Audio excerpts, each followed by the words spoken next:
All right, guys, what is going on? Back with another video. Quick video. I hope it don't take that long, but whatever the case may be. I've just been in the process of doing another setup in the house, just if I don't want to be upstairs. If you've been following me on Twitter, I've been doing that for the most part.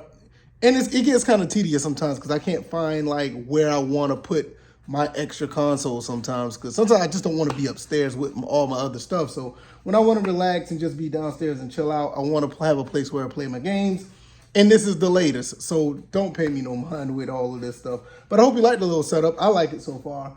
Nevertheless, let's go ahead and get into this. Today, I want to talk about basically the lawsuit PlayStation is having, and how big of a deal this is, because I think this is something that we all need to pay attention to. Now, no, I don't think Sony's going to lose the case. I don't think that that's crazy, because Sony has every right to do what they want to do with their store, but it does give out, well, it does pass on information on actual digital sales and the license of them. Now, first and foremost, I do think we're getting had when it comes to digital copies of games and actually paying for them. Like, games now are $60, $70. I don't think it doesn't cost much to produce a digital copy of a game. Now, when you have games that are out, like the physical ones, like I'm gonna show you a few right here in a second. We have physical copies. You got to ship them out. They got to go to the stores. The stores get their cut. I get it. Now, when you want to factor in those type of prices, yes, they're going to be that much. I get it. But at the same time, the flip side of it, when you're looking at digital sales, I feel personally that digital games should not cost that much. Now, I understand that there's sales that go on and all this other stuff, but I'm gonna give you another reason why I don't feel they should cost that much, and why a part of the lawsuit that PlayStation is going through, the people who are complaining about it are missing the mark. These games are, they're making money hand over fist on these digital sales, because some of them are $60, $70. In some cases, they're over $100 if you look at like some digital edition and all this other stuff. The way I look at it at this point is a lot of these games are based on the license. If you have the license to the game, you get to play the game. You don't technically own the game if the license is taken away from you. And I feel that this is where the big problem is. If you purchase a game, and I've been saying this forever, I've said this on other platforms, I've said it on other videos. If these games are purchased through your money, I don't care how you feel about them. Oh, they're old games. I don't care if you feel like you don't care about the games. I care about what you paid for. I care about what I paid for. And if I paid for NBA 2K15, or if I paid for, Grand Theft Auto 5 digitally, or Red Dead Redemption, I should be able to play that game whenever, wherever, no matter what. There should not be a situation where the license can be taken away from me and I cannot play that game anymore. Is it likely that's for that to happen?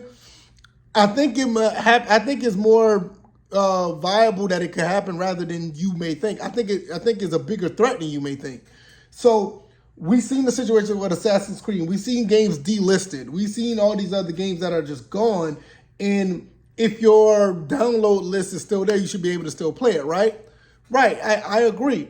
Now, but what about the Nintendo store and all that? What about the Nintendo games that are going to be gone? The Nintendo Wii eShop? What about the Wii U shop? Coming up next is this thing right here, the PS3 shop. Is going to be gone in a little bit. And what happens? Do you keep those games? That is a very gray area that we need to be addressed. And with this lawsuit, at the minimum, if it's not tossed out, if a judge look at it, I want a judge to say, hey, look, this lawsuit is stupid. But if somebody purchased the games that they have through your storefront, they should be able to keep them whenever, wherever. The license situation should be thrown out. You should not be bound by these games via license. Now, with this console here, I invested a lot in this console. Believe it or not, I have 45, and I know it may not seem a lot, but I have 45 digital games that are PS3. I have 3 PlayStation Mini games. Yeah, remember those? You remember those PlayStation Mini games? I have those.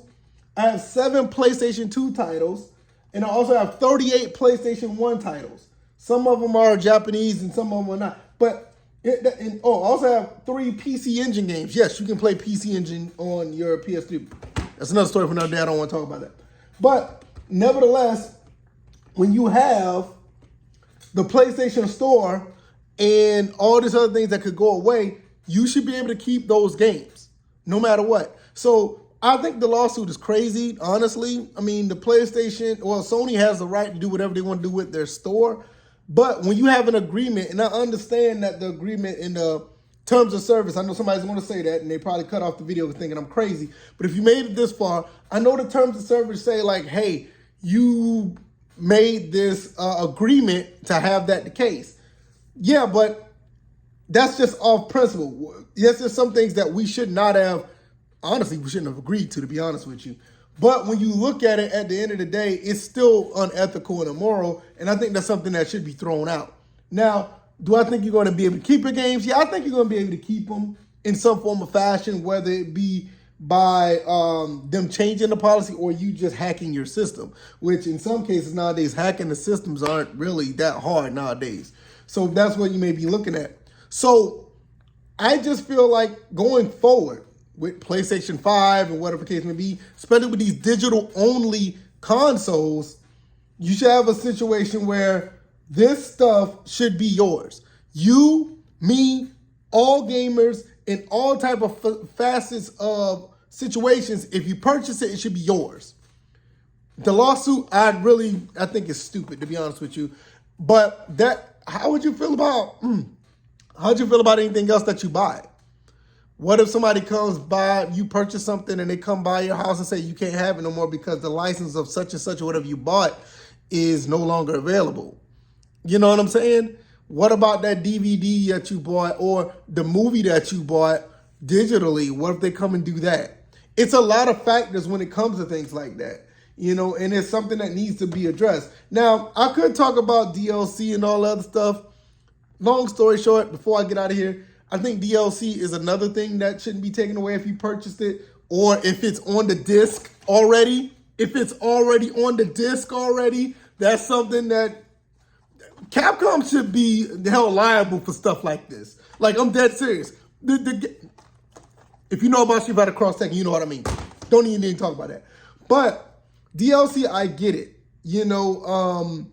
Those things should be another can. There's something else that needs to be addressed. If you purchase DLC, you should keep it as well. Or at the very least, come out with a game later that has all the DLC on it. And if you want to purchase it, you should get it at a discount or whatever the case may be. I think that's what's happening with Street Fighter 5 right now. Or it does happen with Street Fighter 5. They did it with Street Fighter 4. They did it with Street Fighter 4 when it came to this. Right now, you got all the costumes, you got all the players, all the new, you got all the stuff on this game. Mortal Kombat as well. Well, before I get into this is another one, Grand Theft Auto Complete Edition. It gave you all 3 stories on one disc, so that's a good thing. You know what I mean? If they're going to do the DLC thing, it should be the same way. I think Mortal Kombat did it the best. It gave you a solid situation where XL had all the characters. It's every character, every variation, every skin. And I think that's pretty cool that they did that. I think Mortal Kombat 9 did the same thing. And also with Mortal Kombat 11 Ultimate, I got it right here. It says it includes Combat Pack 1, 2, and Aftermath expansion. You get everything on the disc. I think that's the way it should be if you're going to push the DLC side of things. So I covered DLC. I covered the license to this. To digital games.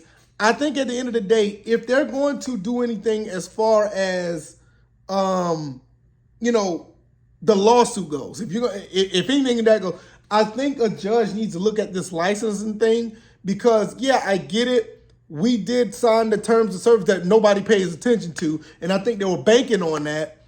But a judge need to come in and say, hey, look, the license of these games are stupid. You can take them away even though after you purchase these games, in some cases $60 or $70, that's a lot of money for a digital game, and because of production, which I don't want to get into the production side of it. I already talked about it. It costs less to make a digital copy of a game and ship these physical copies to stores. But when you have a license that can be taken away, that is complete BS, especially with these digital-only consoles. In some cases, you could be dealing with a paperweight if you don't want to hack your console. So that's something that needs to be addressed. If you like this video, hit the like button, share this video, subscribe to the channel if you haven't already. I have a VF cast that I'm going to be doing. This was going to be a part of the VF cast, but I wanted to get this out here right away because this is, the whole lawsuit thing is really interesting, but we need to look at the whole situation, why I think this missed the mark, because we need some type of, lawsuit to go up to talk about the licensing of these games and the DLC that could be taken away. That's just my opinion. All right, y'all, I'm going to get out of here. Hopefully you guys enjoyed this video, and I'll see you guys on the VF Cast episode. I think I'm up to episode 54. I'll be doing that before the next 3 or 4 days. All right, y'all. I'll see you guys in the next one. You guys take it easy. You guys be blessed. Peace.